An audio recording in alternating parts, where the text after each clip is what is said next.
retiens de cette Agora, elle a été assez riche. On a abordé plusieurs sujets, que ce soit la question de la coopération, de la tripartite, donc comment inclure, comment faire coopérer, faire travailler ensemble les différents acteurs d'un même territoire, c'est-à-dire les habitants, les élus, les acteurs économiques locaux, et aussi les porteurs de projets, en fait, que ce soit des porteurs de projets locaux ou des porteurs de projets qui viennent d'ailleurs, qui ont envie de s'implanter sur ce territoire.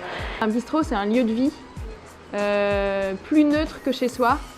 Et comme aujourd'hui, on a quand même de plus en plus de mal, je pense, à inviter les gens chez soi, où ça demande d'entrer dans son intimité.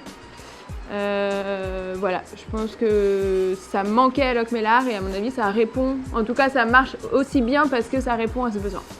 On a notamment abordé la question des profils des porteurs de projets, qui est quand même assez varié. On a surtout travaillé, abordé les questions de l'autonomie alimentaire et du coup présenté des outils qui permettaient de construire une résilience alimentaire de territoire.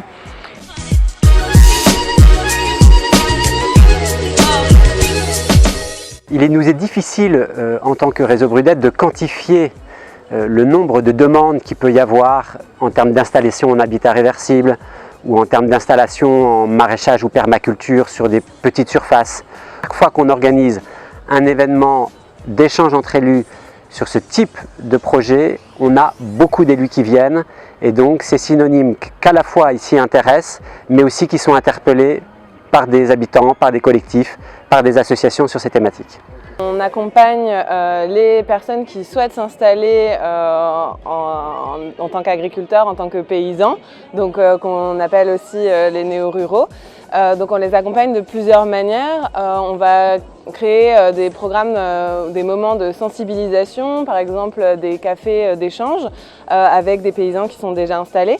On va leur proposer des suivis vraiment sur le long terme.